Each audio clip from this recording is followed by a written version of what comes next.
বন্ধুরা, আগামী ৩৬ ঘন্টার মধ্যে বড় কিছু ঘটতে পারে। বড় না হলেও ইউরোপ ও আমেরিকার থিঙ্ক ট্যাঙ্কগুলো মনে করছে অত্যন্ত গুরুত্বপূর্ণ কিছু ঘটনার সম্ভাবনা রয়েছে।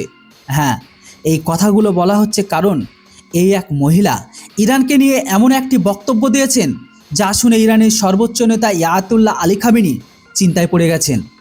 আপনি যে মহিলাকে দেখছেন তার নাম হচ্ছে ক্যারোলিন লেভিট। তিনি বর্তমানে আমেরিকার হোয়াইট হাউসের প্রেস সেক্রেটারি।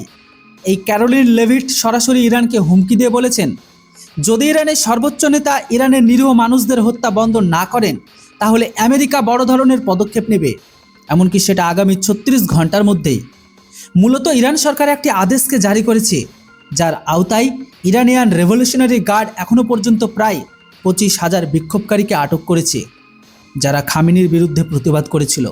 আর এই ২৫,০০০ মানুষের মধ্যে নাই নাই করে প্রায় ৩,০০০ মানুষকে ফাঁসির আদেশ দিয়েছে খামেনি, যার মধ্যে নারী, শিশু ও বৃদ্ধরাও রয়েছেন। এটিকে স্পষ্ট মানবাধিকার লঙ্ঘন বলা হচ্ছে। এর আগেও অর্থাৎ ১৩ই জানুয়ারি ইরানের বড় ধরনের বিক্ষোভ চলাকালে নিরাপত্তা বাহিনী গুলি চালিয়ে হাজার হাজার মানুষকে হত্যা করে ইরান। এখনকার পাওয়া রিপোর্ট অনুযায়ী সেই ঘটনায় প্রায় ১২,০০০ মানুষ নিহত হয়েছে। কিছু রিপোর্টে এই সংখ্যা ২০,০০০ পর্যন্ত হতে পারে বলে দাবি করা হয়েছে।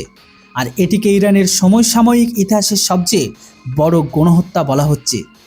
এখন আবার এই ২,৫০০ থেকে ৩,০০০ জনকে ফাঁসি দেওয়ার সিদ্ধান্তে হোয়াইট হাউস ক্ষুব্ধ হয়ে উঠেছে। প্রেস কনফারেন্সে ক্যারোলিন লেভিট ভারতসহ বিশ্বের সব দেশকে সতর্ক করে বলেছেন, যদি ইরান এই আদেশ প্রত্যাহার না করে তাহলে ভেনেজুয়েলার মতো ইরানের বিরুদ্ধেও অপারেশন অ্যাবসোলিউট রিজলভ চালানো হবে। তবে পার্থক্য হলো, ভেনেজুয়েলায় প্রেসিডেন্টকে জীবিত আটক করা হয়েছিল, কিন্তু ইরানের ক্ষেত্রে সুপ্রিম লিডারকে জীবিত ছাড়া হবে না। তিনি আরও বলেন, ভারতসহ অন্যান্য দেশ যেন ইরানকে সমর্থন না করে, নইলে তাদেরও সমস্যা বাড়বে। ভারতের নাম বিশেষভাবে উল্লেখ করা হয়েছে কারণ ভারত এখনও ইরানের বিরুদ্ধে কঠোর কোনো বক্তব্য দেয়নি। আমেরিকার পক্ষে অবস্থান নেয়নি বলে যুক্তরাষ্ট্র ভারতকে প্রেশার দিচ্ছে।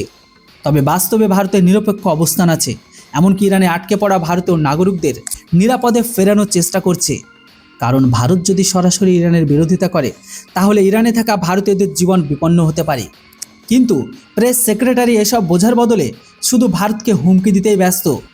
এখন দেখার বিষয়, ইরান কি বন্দীদের ফাঁসি দেয় নাকি আমেরিকা সত্যি সত্যি আগামী ৩৬ ঘন্টার মধ্যে হামলা চালায়। আপনাদের কি মনে হয়, এই পরিস্থিতিতে ভারতের নিরপেক্ষ থাকা কি ঠিক সিদ্ধান্ত, নাকি আমেরিকার মতো আমাদেরও ইরানের বিরোধিতা করা উচিত? আপনাদের মূল্যবান মতামত কমেন্ট বক্সে কমেন্ট করে জানান। আর ভিডিও ভালো লাগলে ভিডিওটিকে একটি লাইক দিন আর সাবস্ক্রাইব করুন। Thanks for watching. জয় হিন্দ, বন্দে মাতরম।